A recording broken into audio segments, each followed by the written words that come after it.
time for the 13th annual Arise Detroit Neighborhoods Day. Thousands of volunteers are going to take part in community projects and special events throughout the city on the first Saturday in August. It's a day for residents to show their pride in their neighborhoods.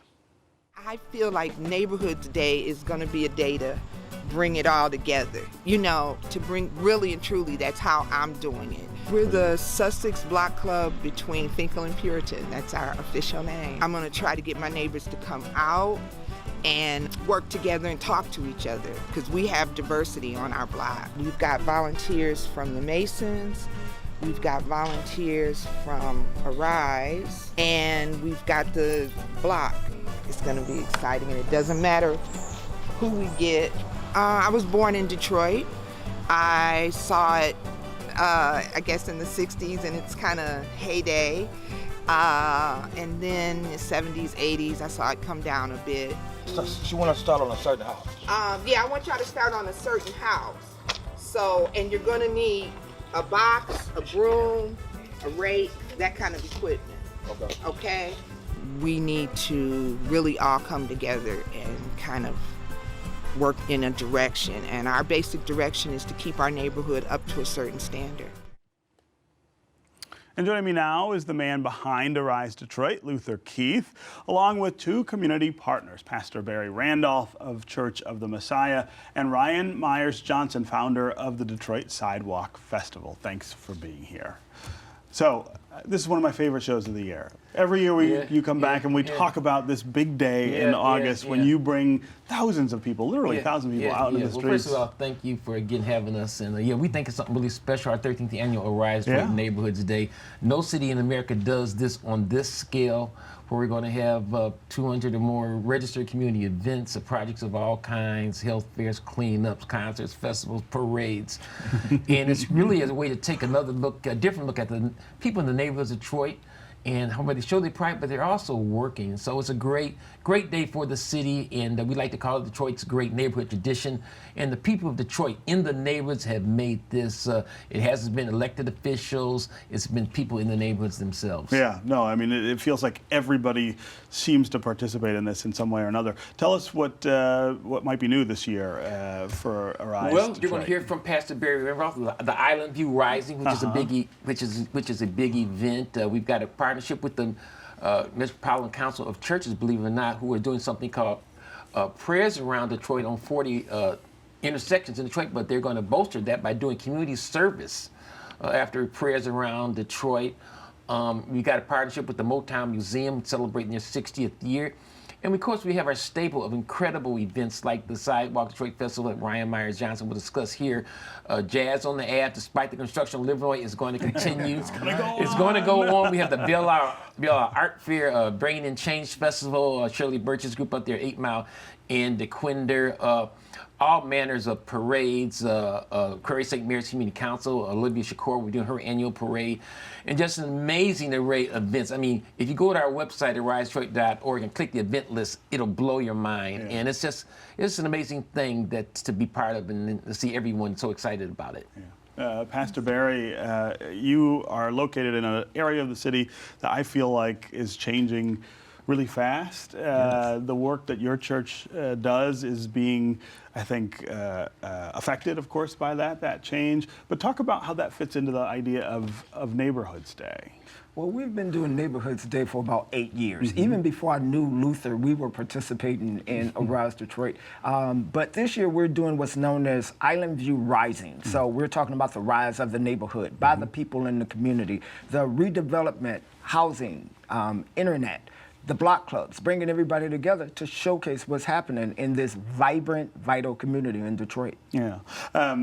When you, the work that you're doing with, especially with youth in the neighborhood, I feel like would dovetail really nicely with Neighborhoods Day. Absolutely. What a lot of people don't know is we are a mixed race congregation, but 60% of our congregation is African American male under the age of 90. Under the age of 30, right? All under the age of 90, right. But under the age of 30. And they're going to play a vital role. We're going to have our marching band out, which is about 84 members, and it's predominantly young black males in the city. But we're going to showcase all of the entrepreneurship that's taking place place, and we're going to show them to Detroit. These are our young people. They're not only our future, they're our present, and they're doing great things. Yeah.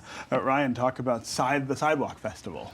So Sidewalk Festival is about celebrating Detroit landscape and culture through arts. So we bring dance, music, theater, installation art, architectural interventions to the streets of Old Redford. We don't use any traditional stages. We're all about celebrating the place as it is. So artists are invited to create original works for alleyways, community gardens, storefronts, and the street itself. We've been participating in Neighborhoods Day since we began 7 years ago. Wow. And annually we bring in over 5,000 people to the festival. So we're really excited to just create beautiful memories for the community through immersive artistic experiences. Yeah. Talk about Old Redford and what kind of change is happening in that part of the city. Old Redford is an amazing neighborhood in Detroit, and I'm so excited to partner with the Artist Village as well as Sweet Potato Sensations, Motor City Java House, and the Old Redford Theater.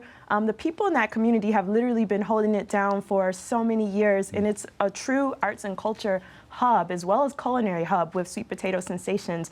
And as development happens, community members are really working together to ensure that residents' voices are heard. There's the Old Redford Business Association and a newly formed Community Development Corporation for Old Redford that's really bringing community members together so that Detroiters' voices can be heard, and so that the arts and culture spirit of the neighborhood can really lead the charge in the new development in the area.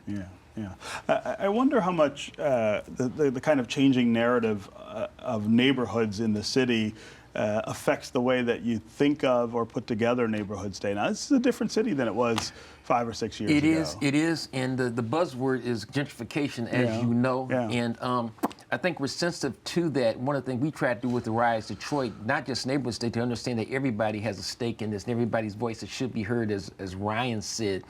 And I think what Neighborhoods Day allows people to do is everybody to make a statement, no matter where they are, no matter what their station in life. And quite frankly, I think some of the more controversial aspects of discussing gentrification has played a role in making people understand the importance of inclusion. And I was saying this word I've used before that we've coined at a Rise Detroit for our neighborhood summit. We've coined the word as the opposite of gentrification is a risification. And a risification means that everybody's voice is heard, nobody's pushed out, everybody's included, and everybody is respected. And on Neighborhoods Day, you see that on display. And I don't think most people are opposed to new people coming in or new development, but come in the right day, come with respect, listen to us. And all of us want the same thing. We want successful Detroit, vibrant neighborhoods where people get along. And that shouldn't be that hard to do. And so what we're trying to do is play a small role. And what is so amazing, Steve, is people like Pastor Barry and Ryan and hundreds of other people across this city are making statements on Neighborhoods Day that we care about our community. We are here. We're not going anywhere. And it's just an inspiring thing to see happening all across the city. Pastor Barry, I want you to talk a little about the role that the church has played in balancing these interests between the people who've been in that neighborhood in Island View for a really long time and people who want to come now and help redevelop it. Yeah, so for a long time, Church of the Messiah has been doing empowerment services and building and creating a neighborhood. A lot of times people, they always stop and think about developers coming in, but the church itself is a developer. And we have over 213 units of housing that we've built. We have our own employment office. We're the internet provider to the community and neighborhood. We have workforce development. We have an 84-member marching band.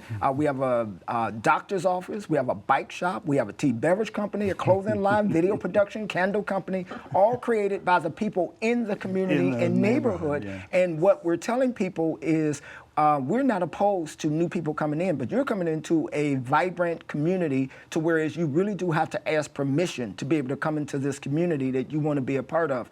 It's nothing to be discovered. It's already a vibrant neighborhood. It's already there. So, yeah, and we created our own community benefits agreement. So you got to make an agreement when you come into the community. It's really remarkable if you go to your church or to Island View to see that interaction between new and old and how it's not full of tension or anger. It actually works. Yes, I may it add, does. one of the things I think Pastor picked up on, see, Neighborhoods Day, we're so hung up on big things, a huge building or 100,000 people doing something. And we kind of dismiss the fact that in the neighborhoods, these small pockets of people in these neighborhoods, we're having probably close to 100 various cleanup and beautification projects. Most of them are small neighborhood groups, people who are taking care of their neighborhood. We have a big project where Blue Cross Blue Shield is going to adopt 16 schools, but most of these projects are small projects, 20, 30, 40 people coming together around a common cause to create a better community. And we have to get people to understand and respect these small pockets of people that care. It's not just big, bombastic projects that drives the city, but unfortunately the media, which I was formerly part of, and don't hold that against me, Of course not. But there's this focus on big, splashy things and overlooking things like the little coffee shops and the little neighborhood festivals and small The storefront little churches. things that people who live here can do and they for all themselves. have value, and that's what this day allows us to do, to take a look at them, take a look at these type of efforts. Okay, well, we look forward to Neighborhoods Day. AriseDetroit.org for more information. RiseDetroit.org. You can still come on and volunteer. Click our event list, all the organizations in real time, see what they're doing. Contact that person, call them and say, we want to come out and volunteer on Neighborhoods Day, and it's just that easy. All right, thanks for being here. Thank you again, Steve.